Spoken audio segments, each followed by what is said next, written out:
Hello guys, and welcome to a new Steel Division video today by me, Vulcan. Today I'm going to be joined by Mishek. Hi, how you doing? It's good to be here again. Yep, he's going to be joining us in this match with Tarsh versus AmberT in round 4 of the 3rd Asia Pacific tournament. This map is Pegasus Bridge, and on the Allied side, Tarsh is bringing out the Demi Brigade SAS, and on the Axis side, AmberT is using the 17th SS. So, what are you thinking about these divisions? Well, I'm excited to see this. When I play SD usually, I play with my brothers, and one of them plays at 17th a lot, so I get to see a lot of his play.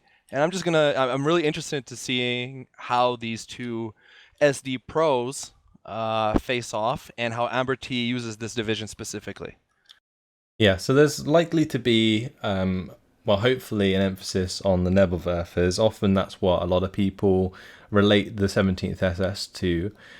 We also have the potential for the 3-star Stug to really go to work in the early phases, and that might be something that AmberT thinks about using against some of the decent armor that Tarsh can bring in early on. Yeah, absolutely. I actually think there's going to be a little bit of a armor face-off up at the top, and like you mentioned, lots of those those Werfers up in the middle, clearing out like lots of the buildings. There's going to be lots of flames on this map, I have a feeling. Yeah, it's nice for AmberT actually to get his side of the map here, because he's going to be pushing into the towns on both the bottom and the top and the mid to like make ground. So having access to the Nebelwerfers should make it a lot easier. But yeah, the Stug versus Panzer IV, or even the Jagdpanzer maybe early on, might be something that we have to watch out for. Yeah, absolutely. And that 17th, even with that Stug, he has that, I think, JU-87. I think it's a phase one star. Yeah. Also could come into play for the 17th. I see that used often on the 17th. Yeah, we'll probably have to find a side shot on something like a Jagdpanzer, but could definitely be useful for sure.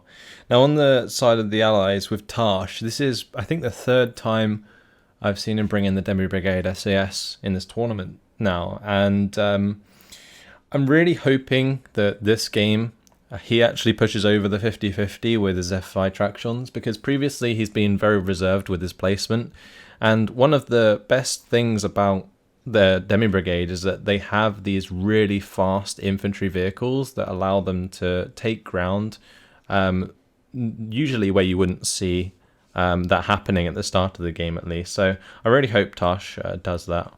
Yeah, I think he's going to get a lot in the middle with it. He obviously knows about that advantage. So he's going to get those buildings up in the middle, but I don't think AmberT is too concerned about that, because like we mentioned, all of that artillery he has in his deck, those buildings, even if he gets infantry embedded in there, 17th is pretty good at rooting out that, also with the Stas troop that can come in after those barrages. Yeah. Yeah, but I think like Makazars are definitely a very large threat. Makazars will absolutely ruin the Stas troop, like 5-man squad versus like a 12, 11-man squad. With the same HE is just absolutely disgusting. The Stas troop just melt. I think I've seen that before. We had, I think the 352nd was bringing in some Stas troop. I don't know, something like that. But either way, yeah, I've sort of seen that matchup before, and it really didn't work in favor of the Sostra. Yeah, I think AmberT is going to have to use the artillery in his deck to even out that disparity there. And interesting enough, just like when I casted with you a week ago, we didn't see any of the big armor come into play off the bat. So they're just trying to get position and feel each other out, it looks like, before they commit those heavier costed units. Yeah, so on the top side for AmberT, it's just quite simply some Stas troop with an AT gun. A little bit further down, we've got some Panzergrens with a Stas troop and a command going into the town with the Stug 3. It is turning up. And then on the bottom side, we do have Stas troop, IG-18, and a Pak 38 down there. On the side of the Allies, it's going to be the F5 Partisans with the F5 DMAs bringing in the F5 rallies, and there's going to be some Saboteurs coming in with those as well. And then we got some rallies with the half track, and there's an AT gun on the top side, which might be a Pack 40 for that open area, which would be a really nice choice. Yeah, I expect Tarsh to bring in a tank to counter that Stug 3 because his two AT guns are top and bottom, right? I think we'll see. That's just my prediction off the start here. Is once Tarsh gets in position and that Stug starts to poke, he's gonna try and counter that. Yeah, so well, he might not need an AT gun, especially if it goes into the town, because he'll be able to play around the F5 rallies. But I feel like he definitely needs like a mortar that can provide him with some smoke cover to get an advantage in this sort of open side of the Pegasus town, because where that church is and all of the ground surrounding it, it's actually really hard to advance through. But Tarsh, I think, again, stopping short with his infantry there. The Jedburgh can get really far up. Same with the saboteurs on the bottom side. Yeah, you can see them converging. Look how much time he could have kept moving forward with, right? Yeah, yeah. It's not the first time that's happened, but I mean, if it's just some Jedburgh there, then I guess you don't really want to sacrifice your command infantry early on. But if it was something like F5 saboteurs, you can quite simply take half of the buildings on AmberT side of the town early on. And we do see a Western Lysander coming in. That's going to hopefully reveal some of the fire support units on the side of AmberT. We are going to be seeing the IG-18 deployed on the bottom side of the town, which might be able to sort of crossfire into it, which would be quite nice. Pack 40 was unloaded on the top side, so that is going to likely just start rolling forwards there, maybe find shots towards the town eventually, but the orchards kind of cover that quite nicely. I like the fact that he brought this Storch in. I feel like the top and bottom is going to be a little bit of a stalemate for a little bit, and this Storch might actually, I feel with the stronger position in middle for AmberT right now, that Storch is really going to help Tarsh make some better choices. Yeah, so it's not a Storch, it's a Western Lysander. Oh, sorry, Western Lysander, yes, yes. I was going to say, got a bit confused there, but that's fine. That's going to do a good job of helping pin down maybe some of these Panzergren squads, but if he's relying on Makassars, I feel like they're going to have issues sort of trying to get across the open, like I said, but without smoke cover, and therefore this Lysander, like focusing on those Panzergrens in the town, it's all very well, but it's not really going to help. I much prefer this priority onto the IG-18 here, because that's something he can actually kill, and by doing so will definitely help him out. So that's a good target indeed. But we do see an AA on the way on the side of AmberT. He's bringing in a Flakverling early on, and that's going to be unloading onto this Westland Lysander and forcing it away. Yeah, pretty good unit, lots of HE on that. I actually would like to see him use that Stug a little bit more aggressively and move that infantry forward at the same time. He bought that Stug for that initial impact. He's kind of being slow with it. Seems a little bit. I mean, he could have bought it now and had more infantry. So I would like to see him be a little bit more aggressive, especially if he invests in that Stug off the start. Yeah, I feel like what AmberT is stuck with at the moment is he doesn't have anything to pin down the Makassars well. Like, yes, the Stug 3 can do that, but as soon as his Panzergrens are reveal the Makassars are killing the Panzergrens almost instantly, because the HE difference is so crazy there.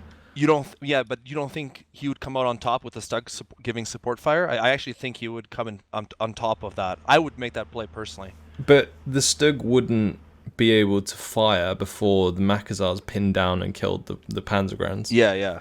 But I mean, especially if it was a 100-meter range engagement. But no, I don't know. To me, like, the Makassars are king at that 100-meter range, and as long as Tarsh manages the Kar 98s well, there's no way he should lose when infantry starts to probe him. Well, especially with Nebor for now, I think it's maybe a good chance for him to actually start doing. So this is what I was talking about. He needed something that could preemptively pin down the units, so that then he could push onto them without taking so much damage from the infantry engagement. So this is a really nice choice here, but it's just got to hit the mark, and we'll have to wait and see if that's the case. So it did pin down the Jedburgh. That's a good thing, because it's going to remove the veterancy and allow units surrounding that to be surrendered. So now he's going to be looking, hopefully, to advance on that with Panzergrenz, but so Yeah, far but no see, he's not movement. doing it. Yeah, he should. I think he should be moving right now at this moment. But you see, Tarsh with that aggression in middle, he's counter pushing top, and there's a little bit of a mismatch there. That single sauce troop's going to have a little bit of difficulty with reinforcements just coming in now. Yeah, so we have the Stosstroop Makazars matchup that's literally standing in each other's face, but the smoke's stopping that right now. It'd be interesting to watch that engagement and just how quickly those Stosstroop melt. At the moment, the Kar-98's opening up. Oh, look at this. Here we go. 12, Oh, yeah. 12 Makazars versus Stosstroop, and yeah, they just don't stand a chance. They maybe trade like 1-for-1 in men, but at the end of the day, the Makazars have too many men.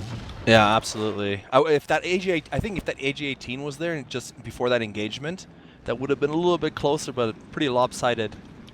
Yeah, I think this Now he is has to retreat. sort of Tarsh used the smoke cover that AmberT gave him to get his Makazars up, and that was kind of a little bit of a mistake there from AmberT, because now it's just allowed this push to come all the way through, and that Spitfire bomber from Tarsh was really nice, actually.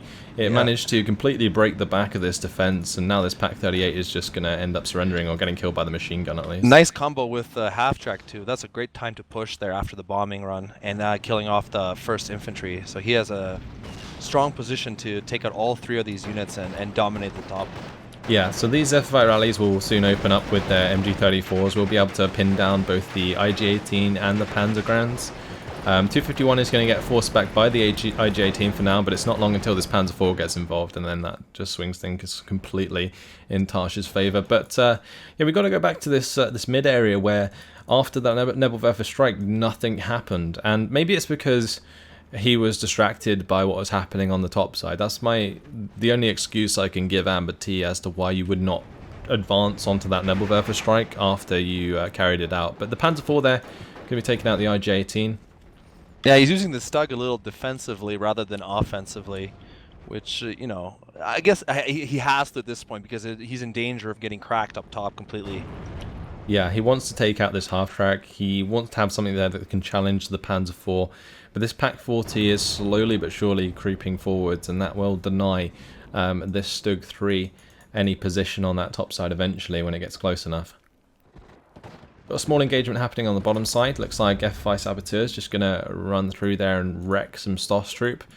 Great thing about the Saboteurs compared to the Stosstroop is they do have a HE grenade, so they are able to win out those engagements quite easily. And they're just going to get back into cover before the IG-18 can get a second shot. But Nebelwerfer is going to be firing away once again, and that's going to hopefully open up a hole onto which AmberT actually advances this time. Problem with these Nebelwerfer strikes is he can't actually see. Like if you go into his vision, he's blind. He's blind artillerying right now, so he can't see where he's shooting, and he doesn't know if there's actually targets there. He's guessing based off the border. So I would like to see at least a little bit of commitment with Panzer Grenadier with a retreat if necessary, just so you can spot a little bit more accurately where to do those artillery hits. Yeah, and also in this case it would work out quite well because Tarsh is not microing his Kar-98s very well, and he's allowing those to engage at the 200 meter range, so the Panzergrenz would end up getting an advantage in that case anyway. Spitfire Mark 9 is going to be coming in to bomb this Nebelwerfer that has been sat in line of sight of Tarsh, and that's not the first time I've seen that mistake from AmberT. I believe it was on Carpiquet Duelist. He brought in a 25-pounder and left it in the open rather than behind the tree lines. Like, easily that could have been fixed, that Nebelwerfer, by just putting it in between those 2 tree lines that are covering that road.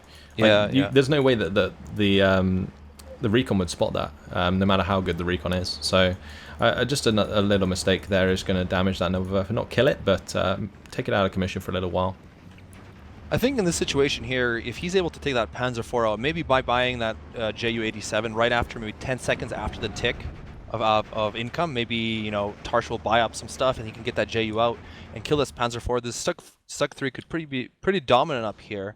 He needs to make a little bit of a play somewhere because right now he's bleeding points. Yeah, so the +1 in favour of Tarsh are up to 524 or 25 points. The Pak-40 has creeped its way forwards enough to start putting some pressure onto that Stug 3, which is nice. But on this bottom side, it's interesting because the front line's currently being held by primarily recon infantry and the F5 partisans here. As soon as those F5 rallies get killed, the front line has the potential to fall in favor of APT down here, actually, regardless of how many recon squads there are. I like that combo of Stahlstrup, Panzer Grenadier, and IG-18. That even though cost for cost, these SAS are better bang for your buck. That combo right there is pretty strong, and he could actually take out a lot of this soft targets that Tarsh has at the bottom using that combo if he continues being aggressive, which it looks like he is being. Oh, the trade, the IG-18 trading for the Cannon 25mm, and yeah, the Cannon returning that kill at the same time. That was crazy. Speertroop going to be engaging those F5 saboteurs though. Looks like they found the pin, but some more F5 saboteurs going to be making their way over there. But like you said, this IG-18 combination pushing that forwards, actually supporting the infantry, is exactly what it's there for, and it's working out quite well at the moment.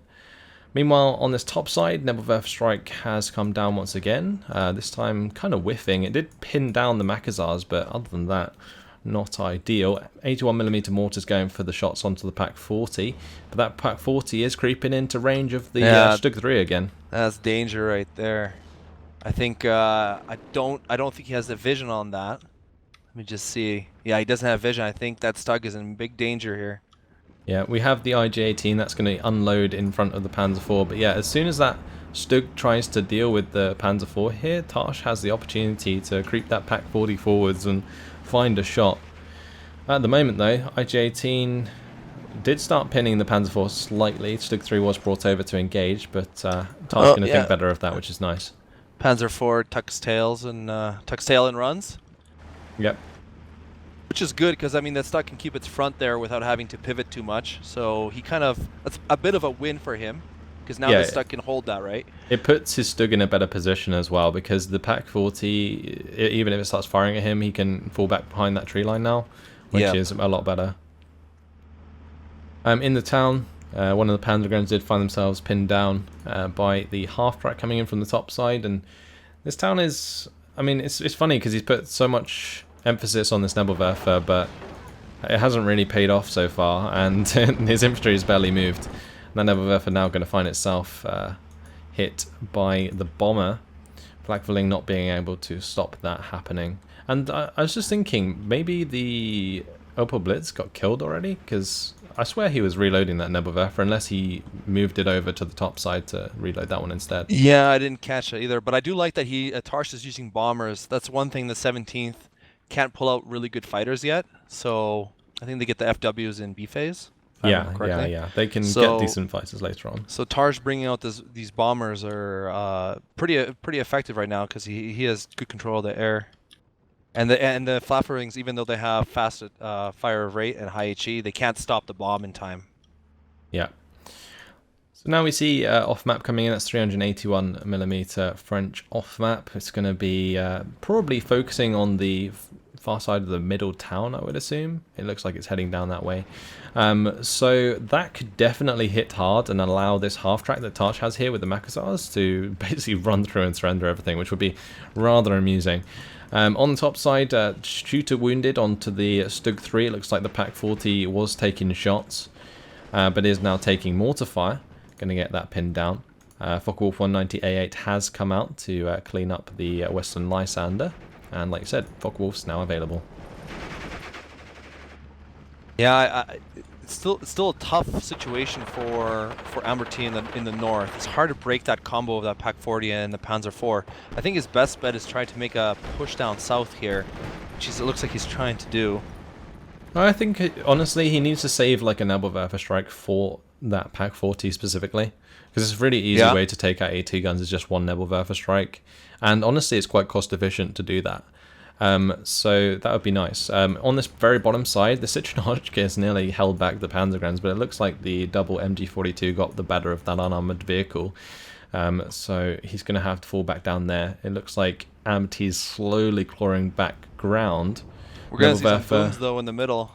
Oh yeah, we are indeed. But Nebelwerfer in the top side, it actually focused the AA gun instead of the AT gun. So I feel like that's a bit of a mistake there from AmberT, because he really wants to stop this Pak 40 from being an issue. But yeah, let's have a look at this strike as it comes down. 81mm mortars. Probably going to get hit. Couple units of, well, Panzergren and the Panzergrenführer. Oh, nice hit though in return. AmberT Nebelwerfer's the car that was bringing in. Yeah. So that's going to remove 2 strikes there. And honestly, all he lost amongst all of that was like 3 Panzergrens. So, and yeah, he didn't take any damage on the 81mm or mortar either. Pretty even trade, I'd say, because I mean that artillery was pretty expensive. Yeah, we see a Focke-Wulf hitting the Spitfire Mark 9 up there. And that's going to probably end up shooting it down. Yeah, absolutely. But that was well in favour of AmberT, that Nebelwerfer strike, because AmberT just quite simply didn't lose anything because of that.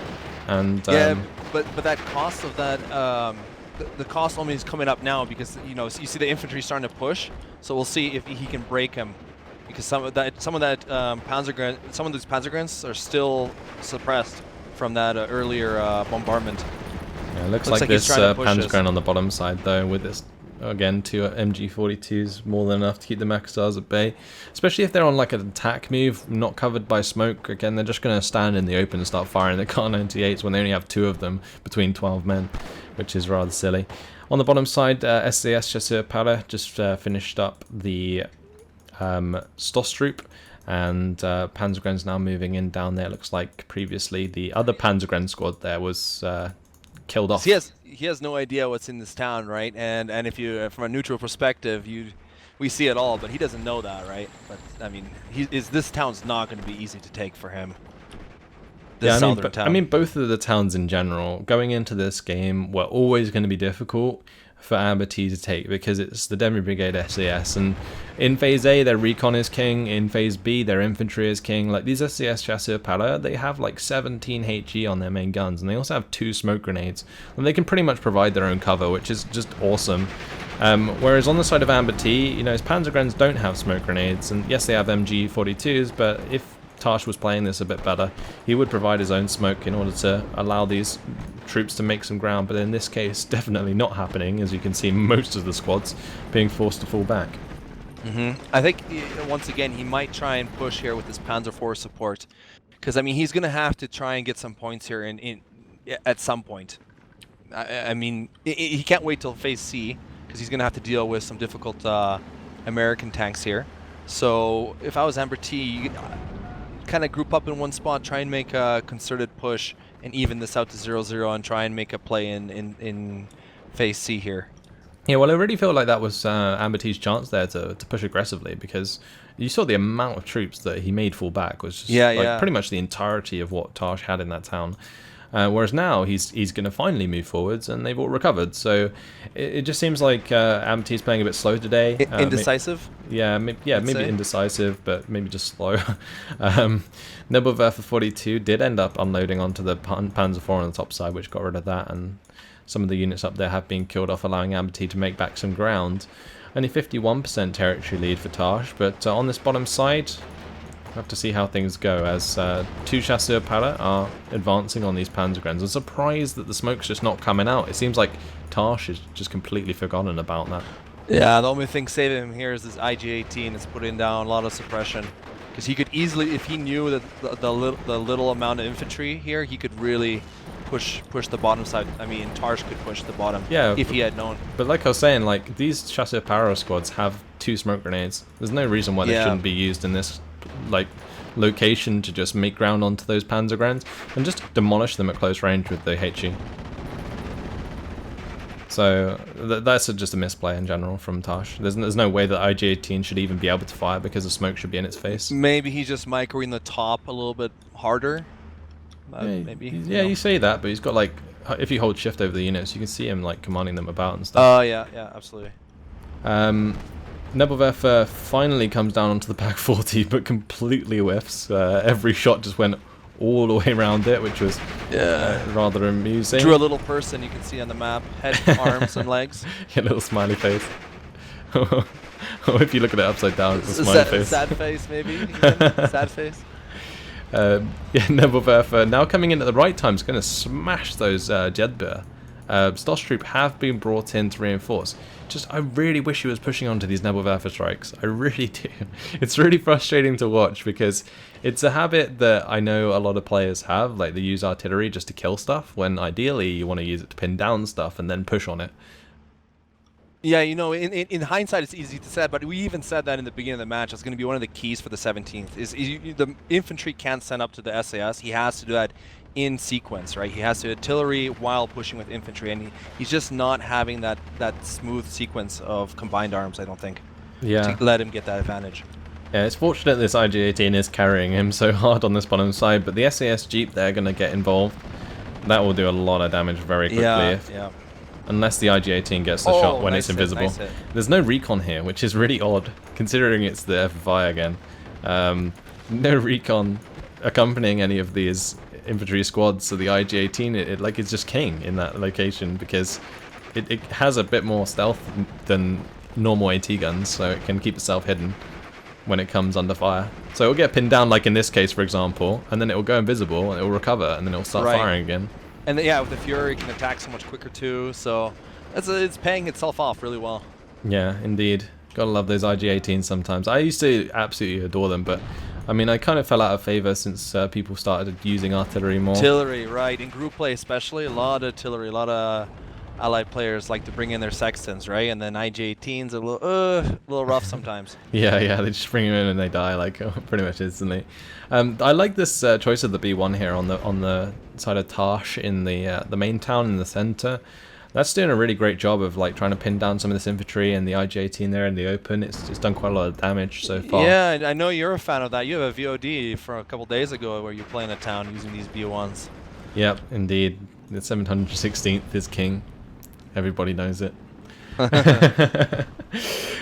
the very top side, we do see the SAS sniper being used once again. I find it bemusing that people actually think this is value for money, but I mean, like you mentioned before, it does pin very well, but in my opinion, it just is so easy to kill. It can be annoying though if it shoots, goes invis, shoots, goes invis. So there's it depends on how quickly. I think the invis timer is like 1.5 seconds. Oh yeah, just like the IG-18 just pops it. Like it's the same every time I see it. It's just it goes down too easily. Like yes it finished off the Panzergram, but it didn't do the work, right? So yeah, okay, it paid itself off, but it wasn't the reason isn't because of it. You know what I mean? Anyway, Makazars are building up in this forest area. Look at that in the main town in the middle there, providing an excellent mortar target for AmberT. And geez, for AmberT, that Pak 38 for that Panzer IV is just us out of range. I wish you'd attack move up just a little bit. Oh yeah, it is as well. You could quite simply just move to where the IG-18 is with it and start firing. Exactly. Just up the forest. Well, these Starstream have finally made a little bit of ground in the town here, and we finally see a +1 actually falling in favour of AmberT for the first time in this game. Pak 40, again being Nebelwerfer, is going to stay alive. Honestly, I'd prefer the Nebelwerfer 42 to just smash that rather than the Nebelwerfer 41, because that's just been annoying him for way too long now. And did you see what happened to the Stoke 3? I didn't see it go down. It must have got picked off. No, I didn't. Yeah, I think a lot earlier. It was way earlier. Yeah. It happened. But you know, I think AmberT is starting to turn the tide here. I think he has a stronger position in the south with the Panzer IV and the Stück 4. There's nothing to counter that until as I'm saying that I just see the M4 A3s coming in. So gonna be a little bit of a contest here. I think he's gonna use the Stück to fight against that M4 A3, and then the Panzer IV kind of to support his infantry. I mean, I wouldn't go head to head with the M4 A3. I find it interesting here because it looks like AmberT finally has the momentum, but we've got to realise that it's now gone into phase C, where Tarsh has 150 points per minute, and that's really going to start to bring in a lot of those American units that are really very strong and will be able to deal with the armor that AmberT can put up very easily. Like things like the M4 A376s will be able to defeat the Stück 4s at range. And that's something that I'm going to be looking for moving into the late game. Yeah, this momentum is very fragile. I mean, I think a few plays here could decide the match based on this contest. Like this Panzer IV, Stück 4 against this M4 A3 is really, really going to be important. And up top here, it looks. I think we're gonna bit of a standoff. So yeah, I would keep my eye on in this bottom half of the map. This is going to be a key moment to kind of see who goes farther into this match on the points +1 or goes back to 0-0. Yeah, I think honestly this could be very much affected by like Tarsh's previous mismanagement of his infantry. Like again, not using the smoke and taking quite a lot of damage on his squads.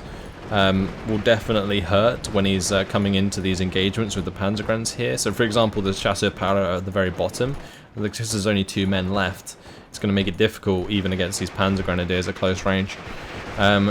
Whereas if he'd used smoke properly, there'd probably be a lot more men in those squads right now. Right, and he has to replenish them too. I mean, those costs add up. So that's something that people, like, sometimes they throw away their infantry, and you make a really big and good point there, where that if you throw away too much infantry and you have to replenish that, that's a whole tank that you could have brought in. It could have been 2 tanks versus 2 tanks, as opposed to 1 versus 2 right now. So that's a very good point. We got the Nebelwerfer 41 finally finds the kill onto the Pak 40 that was causing so many issues on this top side. But now we have the Stug 4 arriving. I'm not entirely sure that can really deal with the Jagdpanzer very well. It has the same range, but obviously the armor difference will make a difference as they get closer to one another. Fly.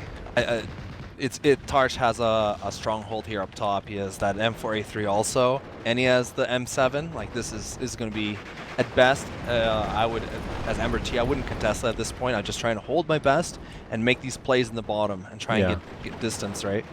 So he just used the Pak 38 to finish off the Panhard there, and his Panzergrenadiers are doing well to engage these chasseurs at range, and the SAS group at FM, so that's really nice. He just needs to find the kill onto this M4A375 to really complete the job down here, and that will definitely cause a breakthrough in favour of AmberT. Now at the moment, if you look at the score, it's actually going to be a draw if it continues to be a +1 for AmberT, so there's still a long way to go in this match, and definitely a lot both players can do to influence the outcome. Man, that IG-18 with the 1 health is just plugging away still. That's really paying for itself. Yeah, it's incredible. I really want to see that kill list. Nebelwerfer 42 on the top side does just take out a anti-air piece there, which is quite nice. However, going to be instantly counter-batteried by the M7. Which is a really good thing for Tarsh to do. He needs to keep an eye on where those Nebelwerfers are firing on and immediately counter battery where he can, because that is an easy way to start cleaning up those Nebelwerfers and give his infantry an easier time. These Pioneers in the middle are starting to make a dent. They're starting to break some of these French units. You can see he's starting to clear out that center forest slowly but surely. Yeah, well, the thing is at this point with Pioneers, the Pioneers can engage 100-meter range and win because of their HE grenades. And usually I would say, oh, Tarsh, why aren't you turning off your Kar 98 so you don't reveal yourself from a distance? But even if he does do that and he engages at 100-meter range, Pioneers will still win. And we did just see the Ju-87 coming on this top side. It managed to kill off that Panzer IV, which is really, really nice. And now it's looking to go in on the M4A3 as well. Or even the Jagdpanzer. If he gets 1 more, that whole balance up top. Oh, huge. Nice. Really, really, really good Ju-87 there. Fantastic play. Yeah, he was AmberT was in danger of being run over top, and that balance of power kind of just somewhat stabilized here because of that. That was 2 huge kills. I was just waiting for that Ju-87 there to get the kill onto the M7 HMC as well, but not quite. The Ju-87 may be left alive. It seems if Tarsh manages to get on the back of the Ju-87, he should shoot it down. Yeah, it looks like he will. And then he's going to continue the engagement with the Focke-Wulf, but the Flak-Verling will definitely help out AmberT in that engagement. He just lost a fresh pack, though. AmberT did. They're just coming up to the top, so that's a little rough. And he lost all his infantry. Like, if that Stug gets killed here, there's nothing stopping these armored groups from pushing through. Yeah, and the thing is with the M4A3, like I was saying earlier, the M4A3 is more than good enough to take out these Stugs. It has the better aim time. You know, it has a turret that helps, and that definitely means that this engagement is very favourable in Tarsh, and the M4A375 mil coming up behind is really good as well. I really like how Tarsh is trying to get rid of these Opal Blitz munitions as well to stop these Nebelwerfers from reloading, because that's quite expensive. You know, supply is always really expensive in Steel Division. But the infantry push really coming through strong, like you said, in the mid now, and a lot of these key units like this B1's actually being forced back by these the Nebelwerfer there. So 51% in favor of AmberT. Yeah, I'm just keeping an eye on this bottom half. This M4A3 is playing chicken, and I mean it's good because AmberT can't just straight push right now because he doesn't know what's in the area, right? Yeah, he could have the Stug 4 hanging back and have the Panzer 4 go a bit more aggressive.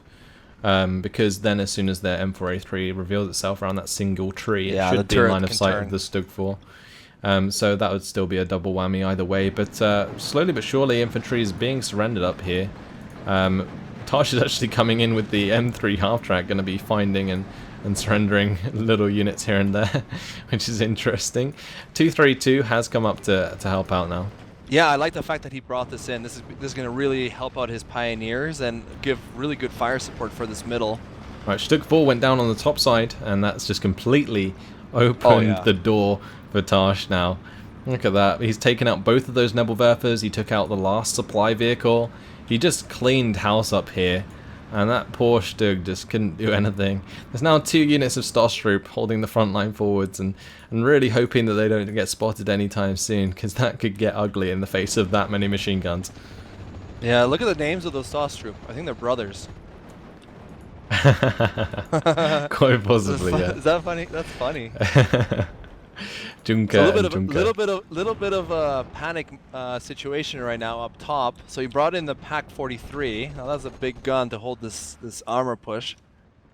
'Cause he's in danger here. Yeah, well, killing that half track's nice, but that Pak 43 really just needs to find the kills onto the tanks. That's like the most highest priority right now. And yeah, I would even turn off the HE. If I was playing, I do that often personally when I play. Because he can't afford to get this Pak 43 be seen by shooting off an HE round. Yeah, well, he already revealed it by killing the half track, so right. Tarsh knows it's there, and that's why he's backing off with these tanks for now. But meanwhile, on the bottom side, AmberT is starting to get a bit more aggressive. Yes, the Stug's still holding back, but the Tempests here are going to be coming in. They're going to strafe a Panzergren to death. That was a rather grim end. But we now see the M4A376 engaging the Panzer IV from the 1,200 meter range, and now that M4A3 has arrived down here, things could completely change. Yeah, he can actually see that M4A3 even though it's behind. I think that spot troop can see it. So he's kind of, like in his head, he's trying to get angulating a way to get rid of this M4A3 and get it out of position without losing these 2 important Panzer IV and Stug units. Usually what I would do is try and artillery it to suppress it and get it to panic out, but he doesn't have any artillery nearby, so a little bit of he's trying to get this Nebelwerfer down, but he can't. He's basically still reloading, so that's kind of making this awkward, because now he's getting his tanks overwhelmed by the numbers. Yeah, this is bad news, because they're both suppressed. I think he's going to push hard here. We're looking at maybe both of these armored units for AmberT dying here. Really good kill actually in the center. The Tempests were used to strafe the Opel Blitz, which was in line of sight of these Makazars, and it blew up and killed the Nebelwerfer as well. So that was a pretty good couple kills there. Marder 3 is still holding off on this top side, but currently with Tarsh preventing the points for AmberT, is going to give himself a victory in 6 minutes and 30 seconds. So AmberT really needs to find some ground right now, or he's just quite simply lost, and it doesn't look like it's going to happen anytime soon, especially with that Stug going down on the bottom side. Yeah, I think a little bit indecisive, just like he was indecisive in the beginning in the town. He was a little indecisive when he had advantage in the bottom with those two tanks. And now with the reinforcements and losing that Stug 4, it's looking, if I was making a prediction, I don't think AmberT is going to be winning this. I don't want to call it just yet, but I mean, it definitely looks like that. Yeah, indeed. So yeah, like you said, I think if he'd maybe been a bit more aggressive with the Panzer IV and the Stug earlier, then he may have been able to dislodge the M4A3, which then wouldn't have put him at such a disadvantage in terms of numbers. And that's really the difference of being aggressive when you have the advantage, as opposed to not be, like you were saying. F5 rallies have managed to find quite a nice salient on this top side, which is pushing Tarsh to a +1 once again.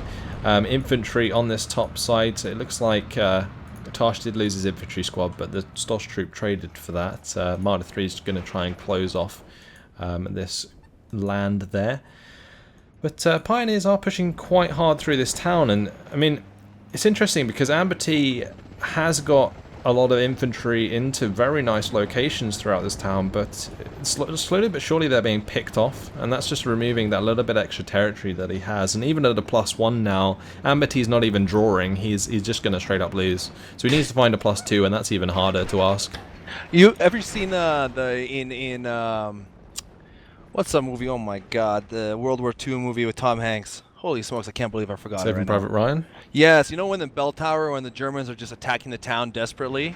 Yeah. I feel like this is very similar. Like the Pioneers are just pushing really hard because AmberT knows he needs to try and get that +1 and hold on to it, and they're pushing hard, and I mean, he lost a bunch of Pioneers there, so yeah, it's a bit of a desperation play, I feel, right now. He's pushing everywhere. That Pak 43, though, is a nice position. Might be able to get a few of these armored units. Yep, and we'll have to wait and see, but the Panzer IV going to go down, so that's not making things any easier. Oh, Pak 43 finds 1. Will it find 2? It is in line of sight of the M4A 376, but even at this point, It's too big of a... There you go. See? Told you. With the Panzer IV, with the Panzer IV going down, it probably would have mattered even if he killed all of those tanks at this rate. But on this top side, Tempest going to be coming in to strafe the Pak 43. Another sniper goes down nice and easy to Marder 3.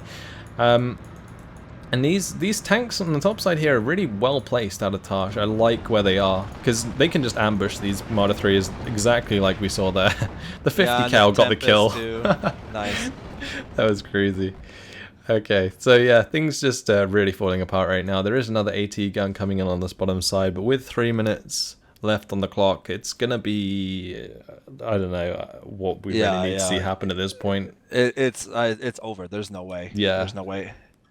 He's losing. The only thing that was holding the front was the infantry, and it's starting to dwindle. Yeah, and losing that Marder 3 on the top side is not great. The 232 is just like fast moving really aggressively to make some ground, but it's going to go straight into the face of this M5 gun that's been unloaded there. And even before that, the tanks managed to get the engine destroy. It's just, yeah, desperate attempts now, and a lot of the infantry in the main town in the centre has been claimed up. There's only like 1 unit of Panzergran there, the Speed Troop, and the Pak 43. And yes, the Pak 43 is picking up more kills, but like I said, it doesn't really matter since there's not much that can push back for AmberT at this point. Yeah, he's at best he can hold back like a 0-0 at best. I feel he has nothing to push with at this point. He just packs and martyrs, and it's very hard to push at this on this map, especially with all these little choke points with that unit composition. So I mean, he has a defensive unit. Oh, look at these M4A3s on the top side. They're just going to be absolutely annihilating this Pak 43. That's one thing you can do actually that a lot of people disregard, is at close range, especially with Shermans versus AT guns. You can generally get the first shot off and your machine gun firing before the AT gun aims. And there we go. Surrender. Yeah, and that can generally, allow you to kill off the AT gun very quickly. But after 38 minutes and 11 seconds, AmberT is going to give this one up, which makes sense considering the circumstances. Probably one of our more warranted surrenders in the game, in the tournament so far. Yeah, entertaining game though. But I think there's a lesson to be learned here. And this is something that maybe will help some of the more amateur players that are watching your VODs, and for educational purposes. Sometimes offense is the best defense, because I feel like if AmberT had been offensive in the areas where he had advantages, he could have gained a lot more ground early, and it wouldn't have been such an uphill battle towards the end. Yeah, and I think especially in terms of the divisions we were looking at, like the Denver Brigade really fall off in Phase B. They have great infantry, but that's about it. So when you start bringing in like a Stug 4, I think you can get one in Phase B. If you'd really played around that and maybe the Panzer 4s a bit more, there's a lot of ground to be made there. Just don't pile into the SCS chasseurs, because that's not going to end well. Even though Tarsh wasn't microing them very well and that IG-18 was just like absolute king, they still won, right? Because they're just too good. And yeah, in the end, well, Tarsh 3,670 kills to 2,965 losses, so had the KD in his favor, which is good to see. So if we do jump over to the kills, we got a Panzer 4 there, picked up that Stug 3 kill, and the 2 IG-18s on the top. That Pak 40 killed off a Stug 4 before it ended up getting eventually killed by the Nebelwerfer. The SAS Sniper actually killed off a Speertroop and Panzergram, but that was a Panzergram that was on 1 health, so I'm not really going to credit it the kill.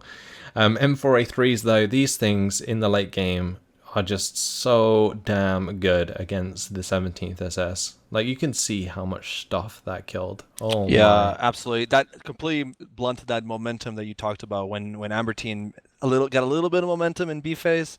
Yeah, it really looked like he was going to break through, but if it wasn't the Demi Brigade, he probably would have. But moving into 150 points in Phase C is pretty hard. Once he let them like double up with 2 M4A3s on both top and bottom, yeah, it was very hard breaking that at that point. Yeah, so more kills onto all of those tanks, those Shermans. They really, really do the job. In terms of losses, well, IG-18s did pretty well. As you can see, took out the 2 SAS Jeeps on the bottom side, the Citroen Hotchkiss, took out one of the SAS Group FM and the FI rallies. Did a lot of damage to other squads. I feel that, and maybe the JU are the only thing that really kept AmberT in the game. That's just, that's my opinion. Well, that JU-87 strike didn't really do too much in the end. It managed to get 2, pretty expensive units. It did go down after, but it paid for itself, right? Yeah, easily. Yeah. Well, it got the kills, but in the sort of grand scheme of things, yes. Those 2 kills didn't really matter because it looked as though Tarsh already still had an advantage after those tanks went down. Yeah, the M4s were coming in at that point. Yeah, and that was just really, really difficult to deal with. And the Stug 3 didn't really do enough. He invested in that early on, and I really love that Stug 3. I think it's fantastic. But you've really got to just use it correctly. And I thought maybe with the Nebelwerfer Panzergram push into the town, he might back it up with that Stug, because at close range, that thing can rip to shreds infantry. Like the machine gun and the main gun. Too. Absolutely. So it was a shame we didn't see that. And then like towards the late game, yes, the Pak 43 started picking up kills, but it didn't really matter. There's just too many Shermans at that point. And that's pretty much it. So any last words, Mishek? No, I apologize to the World War II buffs that I forgot Saving Private Ryan. That was very embarrassing. Shame. I love World War II, and I forgot that. I cannot believe it. I was going to say Band of Brothers. I cannot believe that either. Oh, wow. Okay. Never casting again. All right. Okay. Well, anyway, guys, hopefully I will be casting with Mishek again at some point. But in the meantime, guys, thanks for watching, and we'll see you in the next video. Goodbye. Yeah. Thanks for having me.